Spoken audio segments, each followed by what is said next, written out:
سلامونه ملګرو. سر ویو ریچارډز د ویسټ انډیز یو لیجند کلاړي پاتې شوی دی چې د سرفراز احمد کپتانۍ حواله سره او د سرفراز احمد حواله سره یو ډیر زبردست سټیټمنټ جاری کړي. په هغه باندې تفصیلا خبره کوو. هغه نه مخکې د سر ویو ریچارډز حواله سره لږ ډیر معلومات در سره شریکوم. دا د ویسټ انډیز یو ډیر لیجند کلاړي پاتې شوی دی، خو چې کله نه پی ایس ایل شروع شوی دی، د پی ایس ایل ډے 1 نه د پی ایس ایل فرست ایډیشن نه د 2016 نه والے 2025 پورې دی د کوټا ګلیډیټر ټیم سره منسلک دی. د کوټا ګلیډیټر په ډریسینګ روم کې بری تاسو لا په پی ایس ایل کې ملاویږي. نو کوټا ګلیډیټر سره د سرفراز کپتانی هم شامل ده. کوټا ګلیډیټر سره سرفراز هم وخت د سره شامل شوی دی. سرفراز هم صرف او صرف په پی ایس ایل کې کوټا ګلیډیټر سره گیم کړی دی. نو دا دواړه کلاډیان کوم چې تاسو په سکرین باندې ښکاري، سرفراز احمد او سر ویو ریچارډز چې کوم دي، دا ډیر کلوز یو بل سره پاتې شوی دی او د یو بل د حاله خوب واقف دي. جی نو سو د سر ویو ریچارډز د سرفراز احمد حواله سره سوي دي. په هغه باندې خبره کوي چې سرفراز احمد حواله سره سر ویو ریچارډز ویلي دي چې دا یو ډیر مضبوط کپتان دی، دا یو ډیر مضبوط کپتان د کوټا ګلیډیټر او د پاکستان د ټیم پاتې شوی دی. سرفراز د زړه نه کپتانی کوي، د زړه نه به کپتانی کوله کا د پاکستان د ټیم وا او کا د کوټا ګلیډیټر وا.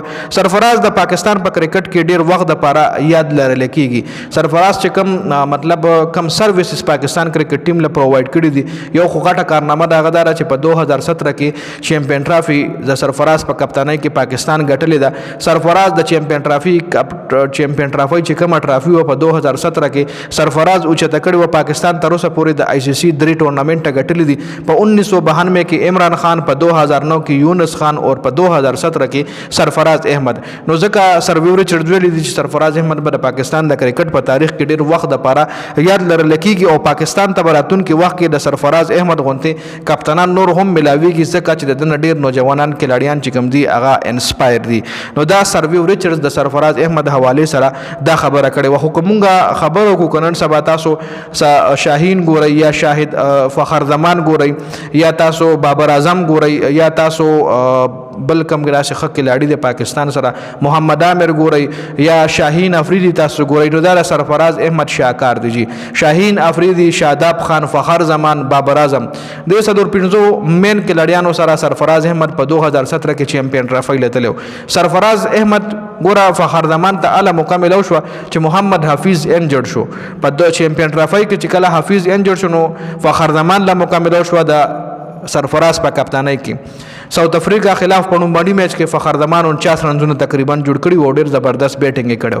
هغه نه پس په دویم میچ کې انګلند خلاف هم فخر زمان لا مکمل او شو. خپ 2019 کې بیا هم د سرفراز په کپتانۍ کې بابر اعظم هم راو چې د سرفراز په کپتانۍ کې بابر اعظم هم پاکستان کرکټ ټیم سره شاین شو. نیوزیلند خلاف په ورلد کپ کې سنچري وخله. نو داسې سرفراز احمد په نوجوان کلاډیانو باندې باور کوله، اعتماد به کوله، وغینه به مضبوط کار شو. حسن علي بر سرفراز په کپتانۍ کې څومره زبردست بالینګ کولو. نو دا سه ډیر کلاډیانو مثال زه در کول شم چې نوجوانان کلاډیانو او سرفراز احمد ځان سره کېری کل اغین نن سبا سټاران جوړ دي. جی او دا خ کپتان نشانه هم دادا چې هغه کلاډي نه کلاډي جوړ کی، بیټسمن نه بیټسمن جوړ کی، بالر نه بالر جوړ کی، فیلډر نه فیلډر جوړ کی، هر چا خپل رول ورکی او هغه نه بیا هغه رول مطابق کار هم واخلي. نو دا خ کپتان نشانی ده. جی اوس دې حواله سره تاسو سره د خپل قیمت رائے موږ سره په کمنټ کې ضرور شریک